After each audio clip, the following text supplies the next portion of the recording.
Cricketer हो या फिर किसी फिल्म का अभिनेता, चाहे वो कन्नड़ फिल्म का अभिनेता हो, चाहे दक्षिणी जो मूवी आती हैं उनका अभिनेता हो, चाहे बॉलीवुड का अभिनेता हो, हर किसी हीरो, चाहे कोई विलेन हो, हर किसी के अपने एक फ़ैन होते हैं।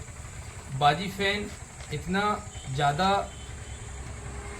उसका वो होता है कि वो एक प्रकार से अपना जो हीरो होता है उसका, उसे एक प्रकार से वो भगवान मान लेता है और उसकी इस तरह वो पूजा करता है, इस तरह भगवान मानकर उस इंसान की पूजा करता है और जीवन में यही प्रार्थना करता है कि मुझे एक बार, मैं जिसका फैन वो मुझे एक बार ज़िंदगी में मिल जाए तो मेरा जीवन सफल हो जाए।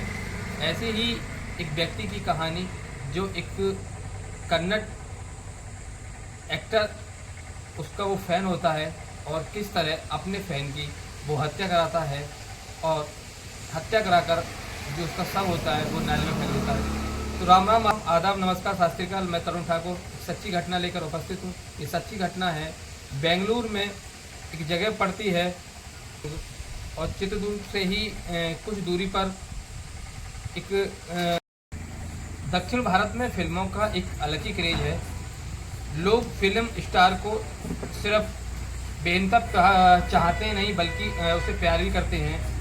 वहीं के एक चित्रदुर्ग में रहने वाला जो लड़का मेडिकल का सेल्समैन होता है, रेणुका स्वामी, जो कि एक मेडिकल स्टोर में सेल्समैन होता है, वो दवा की दुकान चलाता था। वो भी जो कन्नड़ एक्टर हैं दर्शन, उनका फ़ैन होता है, बहुत बड़ा फ़ैन होता है और वो लगातार जीवन में यही सोचता है कि मुझसे एक बार दर्शन से मुलाकात हो जाए तो मैं धन्य हो जाऊं और जो मेरा जीवन है वो धन्य हो जाए। वो एक तरह दर्शन को भगवान मानता था। तभी एक दिन जब कोई दर्शन की नई मूवी आती थी तो फर्स्ट वो शो देखता था।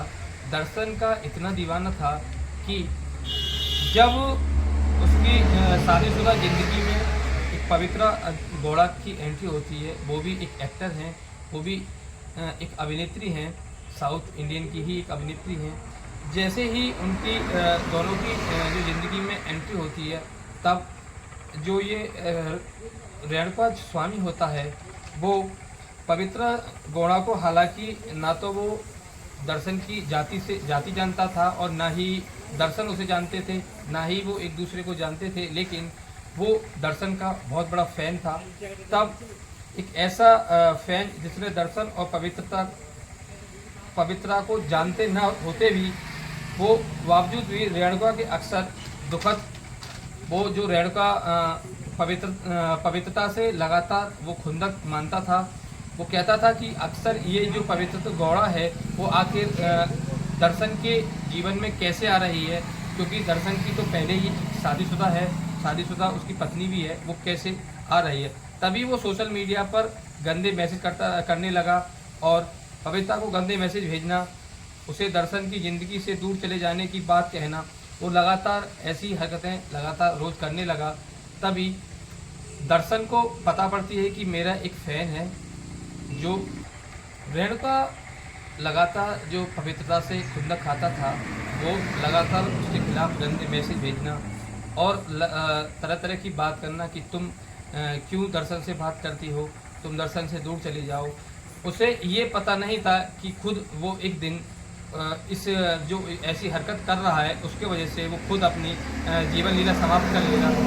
लेकिन जब लगातार वो ऐसा कर रहा था तो जो दर्शन होते हैं वो उसकी सुपारी हैं। और 8 जून जब चित्रदुर्ग में दर्शन के नाम से एक फ़ैन आता है और वो कहता है कि मैं आपको दर्शन से मिलाना चाहता हूँ, आपको मैं दर्शन से मिला दूंगा, और उसे एक फ़ोन करता है राघवेंद्र, वो एक क्लब चलाता था, वो फ़ोन करता है कि तुम्हें क्या दर्शन से मिलना है, चलो मैं तुम्हारी मुलाकात करा दूँ।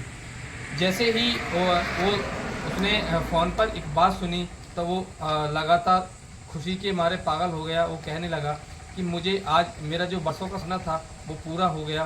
और मैं दर्शन से मुलाकात कर सकूंगा। मैं भी अपनी एक फ़ोटो लेकर सोशल मीडिया पर डाल सकूंगा, क्योंकि मैं भी उनका एक बड़ा फ़ैन हूँ। आज मुझे काफ़ी बरसों के बाद मुझे आज वही नींद मता काटना, और वो अपने फेवरेट स्टार फिल्म स्टार से मिलने के लिए उतावला होने लगा। जैसे ही राघवेंद्र ने फ़ोन करा कि चलो मैं तुम्हें बुलाना चाहता हूँ, तो वो अपनी स्कूटी से वहाँ से निकल कर चला गया, खुद अकेले जाने के लिए तैयार हो गया। इधर दर्शन के जो गुर्गे थे वो लगातार इस बात जो दर्शन के गुर्गे थे वो लगातार यह सोच रहे थे कि क्यों ना हम इसे अपने जाल में फांस लें, और वो खुद अपने जाल में फंसता चला गया। जैसे ही फंसता चला गया, वो अपनी स्कूटी से चित्रदुर्ग के चल्ला मेरे इलाके में पहुंचा, और वहां पहुंचकर उसने राघवेंद्र को फ़ोन किया, और राघवेंद्र वहां पर आ गया। उसने उससे मुलाकात की और अपने साथ दर्शन दिलाने के लिए बेंगलुरु चलने को राजी कर दिया। और वहां पर उसने एक कैब बुलाई, और उसके जो साथी थे राघवेंद्र के, और वो रेवणा को लेकर अपने साथ चले गए। अपने कुछ साथियों के साथ रेवणा स्वामी को लेकर बेंगलुरु के लिए रवाना हो गया। वो सीधे रेवणा को लेकर पट्टा नागर इलाके में पहुंचा, और वहां जाकर उसने उसे सेट में बंद कर दिया। उसे लगातार उन्होंने टॉर्चर किया। पोस्टमार्टम में जैसे ही पोस्टमार्टम रिपोर्ट आई, डॉक्टर की रिपोर्ट आई, उसमें बताया है कि उसके जो शरीर है वो गर्म लोहे से, उसका जो शरीर गर्म लोहे से लगातार उस पर करके किया गया है, दागे गए हैं। उसकी शरीर पर जगह जगह उस चोट के निशान, उसकी नाक जीभ काट डाली गई, और जबड़ा भी तोड़ दिया गया। और जो उसका सिर है, उसकी जो हड्डी हैं वो काफ़ी टूटी हुई हैं। लगता है कि उसे दीवार में दे देकर मारा गया है। एक फैन ओए हो गई ना। तो किस तरह एक फिल्मी दुनिया का हीरो जो रियल में विलन बन गया, किस तरह अपने फैन को एक ऐसी दो तरह से मारा जो एक जानवर भी ना मार सके। तो मैं दोस्तों, इस कहानी को सुनाने का मेरा ये उद्देश्य नहीं, किसी का दिल दुखाना नहीं, बल्कि लोगों को जागरूक करना है कि किसी से दोस्ती करो या फिर किसी से मित्रता, ऐसे लोगों को जान लेना चाहिए। किसी पर ऐसे विश्वास ना करना चाहिए कि उसे भगवान समझ लो, क्योंकि जो लोग होते कुछ और हैं और दिखते कुछ और हैं। जैसे एक फैन को किस तरह बुलाकर, धोखे से बुलाकर उसे प्रताड़ित किया, उसे अलग अलग चीज़ों से मारा, उसे अलग अलग तरह से टॉर्चर किया गया।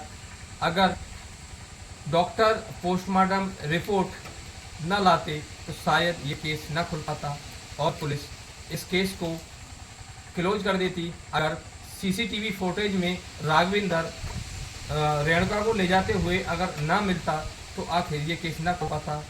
दर्दनाक मौत, इस तरह उसे दर्दनाक मौत दी थी वो केस जाता। तो जाते जाते एक नई वीडियो के साथ कल हम फिर मिलते हैं। तब तक के लिए जय हिंद, जय भारत।